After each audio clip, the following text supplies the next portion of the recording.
See pidi juhtuma ja nüüd me oleme siin.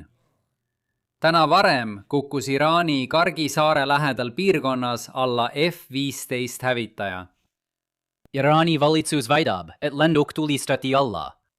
Mõlemad kaheliikmelise meeskonna liikmed katapulteerusid. Ameerika otsingu- ja päästemeeskonnad leidsid ühe neist kiiresti üles. Kirjutamise hetkel, ja pidage meeles, et see on kiiresti arenev uudislugu. Teine on endiselt kadunud. Kuna olukord võib selleks ajaks, kui te seda vaatate, taas muutuda, tahan ma täna rääkida üldisemast probleemist, mis meil käsil on. Võib-olla Iraan võtab lenduri kinni ja me elame olukorras, mida ma kohe kirjeldan. Või võib-olla Ameerika Ühendriigid toovad lenduri tagasi.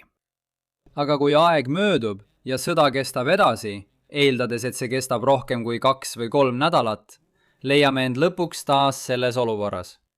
Ja see tõstatab küsimuse, kuidas olukorrale mõelda, kas see toimub praegu või hiljem. Eriti tahan ma käsitleda külma sõjajärgset jäigatiivaliste õhusõidukite allatulistamiste ajalugu, et rõhutada selle olukorra paratamatust. Seejärel uurime poliitilisi tagajärgi, kui Iraan vangistab allatulistatud lenduri. Seejärel pöördume selle poole, kuidas see võib muuta USA lahinguplaanide koostamist, pidades silmas laiemat pilti, mis hõlmab ka Hiinat. Aga alustame korduvast lennundusprobleemist. Ja olgu selge, probleemiks on siin miski, mis paneks iga teise riigi sõjaväe kadestama. Ameerika Ühendriigid suudavad taevast valitseda, nagu keegi teine ei suuda. Aga see ei tee onusamist võitmatud ning see võib olla üks tänase päeva peamisi õppetunde. 1991 aasta operatsioon Kõrbetorm on selle tõestuseks, kuigi see toimus ajal, mil Ameerika Ühendriigid olid muutumas kõrgtehnoloogiliseks kaasaegseks õhuvalitsejaks. Saddam Husseini väed tulistasid sõja ajal alla veidi alla 30 lennuki, millest suurim osa olid A-10 Warthogid. Need on armastatud lennukid ja me räägime neist hiljem veel palju. Igal juhul tunduvad need olukorrad erinevad praegusest, sest Iraak võttis ka tavalisematest lahinguolukordadest mõned sõjavangid. Tänasega parim võrdlus on pigem Bosnia sõjast, kus Scott O'Grady varjas end vaenlase tagalas 6 päeva, enne kui USA otsingu- ja päästeoperatsioonid ta üles leidsid ja välja tõid. Lisa F-16 nende lennukite nimekirja, mis ei ole võitmatud. Kosovos tulistati alla veel 2 sihtmärki. Üks neist oli F-117 Nighthawk, eriti märkimisväärne varglennuk. Teist juhtis David Goldfein, kellest hiljem sai USA õhujõudude staabi ülem Obama ajal.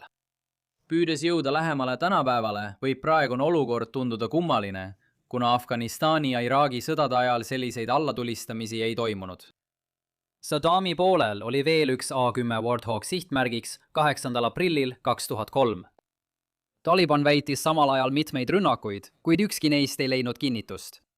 Kui me keskendume praegusele sõjale, siis võib-olla mäletate, et üliinnukad Kuveidi kaitsjad tulistasid 2 märtsil alla 3 F-15 lennukit. Aga need olid omatule juhtumid ja seetõttu ei olnud ohtu, et USA piloodid oleksid vaenlase tagalasse sattunud. Vaenlase rünnakute osas on erinevaid teateid selle kohta, et Iraan on tabanud MQ-9 Reaper droone. Aga need on mehitamata ja seetõttu ei kaasne nendega endiselt mingit riski. Ajad muutusid tõsiseks 9. märtsil, kui Iraan tabas F-35 hävitajat. Erinevus tolle juhtumi ja tänase vahel seisneb selles, et piloot suutis vigastatud F-35 juhtida tagasi liitlasbaasi. Tõstan selle teema üles, sest taaskord domineerimine ei tähenda võitmatust. Olen kindel, et olete juba kuulnud väiteid, et see rünnak näitab, nagu oleksid Ameerika Ühendriigid kaotanud kontrolli õhuruumi üle. Kui see on nüüd tõsi, siis oli see tõsi ka 9. märtsil. Kontrolli õhuruumi üle ei tohiks määrata see, kas piloot jääb ellu või mitte. Teisisõnu, me peaksime pöörama tähelepanu protsessile, mitte tulemusele. Ma tean, et see on väga haarav meedialugu, kui lenduri elu on kaalul ja seetõttu kasvab ka interneti kommentaaride hulk sellel teemal. Aga see ei ole õige viis olukorda vaadata. Seetõttu kirjeldaksin ma praegust olukorda kui hullemat, kui üldsus võis sellest 24 tundi tagasi arvata, kuid analüütilisemal poolel on see umbes sama, sest see risk oli juba mõistetud. Lihtsalt selleks, et rõhutada, et Ameerika Ühendriigid ei muretse eriti Iraani täiendavate püüdurhävitajate pärast, saavad otsingu- ja päästekopterite meeskonnad õhus tankimist otse Iraani territooriumi kohal, täiesti vabalt, nii et tavalised iraanlased saavad seda filmida. On ilmselge, et kadunud lenduri leidmiseks on tungiv vajadus ja tundub, et nad sattusid kadunud lendurit otsides käsitulirelvade tule alla. Aga see ei ole midagi, mida sa teeksid, kui sa usuksid, et teine pool kavatseb sulle kohe uue raketi saata. F-15 juhtumi ümber puhkenud tormis jäi tähelepanuta, et Iraan tulistas ka Hormuzi väina lähedal alla ühe Warthogi. Sellest ei saanud nii suurt uudist, sest nagu ka varasemal F-35 juhtumil, suutis piloot juhtida Warthogi turvalisse kohta enne katapulteerumist. Lennuk võib olla vana, kuid see on vastupidav ja just see vastupidavus võis päästa selle loo palju suuremaks paisumast. Praeguses olukorras, kuni Iraan suudab sellist allatulistamiste tempot hoida, näeme endiselt, kuidas Ameerika Ühendriigid teostavad pommirünnakuid Iraani kohal, sest nähtav ohutase ei ole piisavalt kõrge, et õigustada nende lennukite tagasitõmbamist. Kuid olge veel mõned minutid kannatlikud ja me arutame mõningaid võimalikke muudatusi. Lõpetuseks, sõjalisest riskist rääkides, kui siin üldse muretsemiseks põhjust on, siis peaks muret tekitama see, et olukord ei paista kuidagi paremaks muutuvat. Õhurünnakute kampaania põhineb vastase jõu järk-järgulisel nõrgestamisel, nii et ta muutub aja jooksul üha nõrgemaks. Täna saime paar andmepunkti palju suuremas keskkonnas, kuid Iraani õhutõrjevõimekuse püsimine peaks Pentagoni jaoks tõstatama küsimusi sõja kulgemise kohta. Ja me peame selle teema juurde tõsisemalt tagasi tulema näiteks nädala pärast, kui nimekirja lisandub veel paar allatulistamist. Suurem mure on poliitiline tagajärg sellest, mis juhtub siis, kui piloot maandub vaenlase tagalas. See võib minna mitut erinevat teed pidi ja kumbki neist pole hea. Hukkunud piloodi keha lohistatakse läbi tänavate või ellujäänud piloodist saab sõjavang. Igal juhul levivad pildid sotsiaalmeedias ja see jätab Ameerika Ühendriikidest väga halva mulje. Kui me saaksime sõna otseses mõttes sõja esimesse päeva tagasi minna, siis ma ütlesin, et kui see kampaania kestab kaua, siis paratamatult saab mõni ameeriklane surma. Kas see paneb avalikkuse, kes võib-olla on segaduses, miks me seal üldse oleme, sõja vastu välja astuma? Kui tuua hetkeks tagasi Clinton, siis tema teab, millised on hukkunute tagajärjed sõjas, mille kasu pole selge. Ja kuigi Iraani missioon on selgem kui Black Hawki allatulistamine Mogadishu lahingus, peaks see siiski Valges Majas muret tekitama. Jah, minu varasemast nimekirjast pisitiivaliste õhusõidukite intsidentidest jäi välja kõige murettekitavam paralleel Somaaliast. Sest oluline pole ainult hukkunute arv. Oleme juba näinud rohkem kui tosinad sellist surmajuhtumit. Meil on pildid nende lipuga kaetud kirstudest koju naasmas ja mitte miski sellest ei muuda olukorda. Moonutatud keha, mida Ameerika avalikkus näeb. See võib olla juba teine lugu.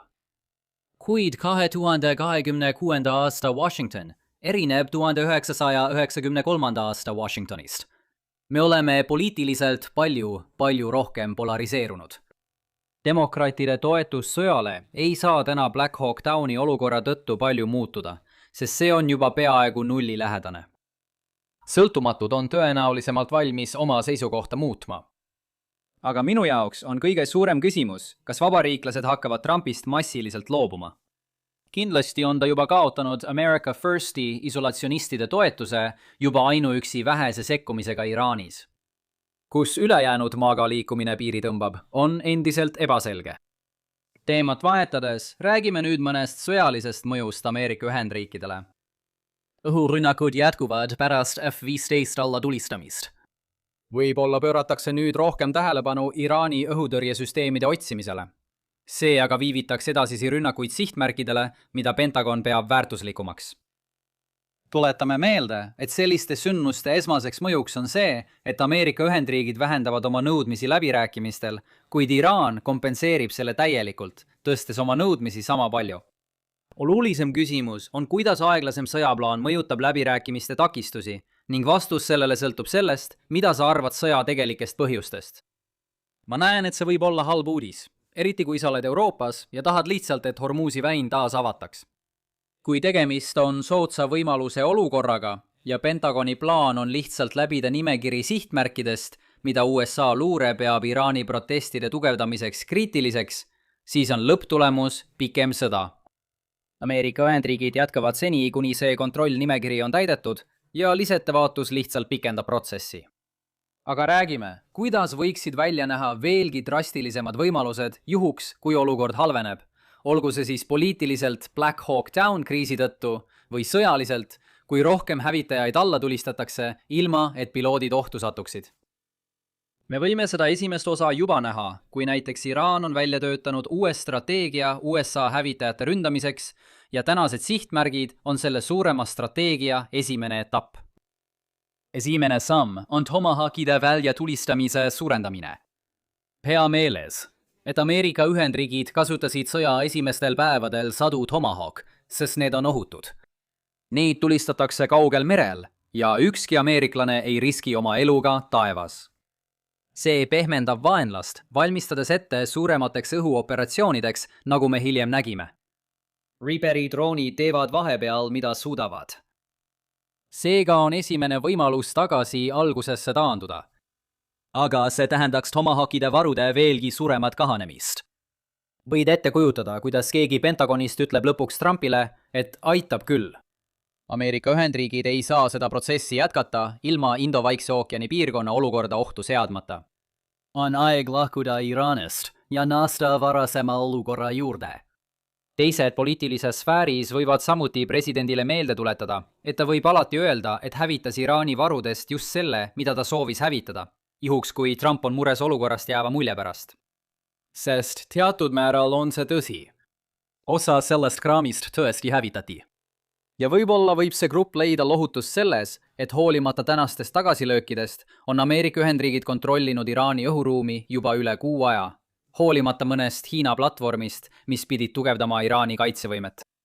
Igaks juhuks, kui kellelgi tekib mõte Taiwani tungida. Ja meenutuseks, et seal on rollid vastupidised. Hiina Rahvavabariik peaks leidma viisi, kuidas oma hävitajad õhku tõsta, et muuta senist olukorda. Tulles tagasi Iraani juurde, võiks vähem drastiline strateegia muudatus olla Vartogi missioonide vähendamine Iraani rannikul. Need lennukid on küll vastupidavad, kuid neil puudub kaitse õhutõrjerakettide vastu, seega võivad ranniku ääres tehtavad madallennurünnakud tunduda ohtlikumad. Võib-olla just see juhtuski täna. Nipp on selles, et kuigi Warthogid ei ole nii väärtuslikud kui moodsad hävitajad, on Iraani jaoks piloodi kättesaamise propagandaväärtus olulisem.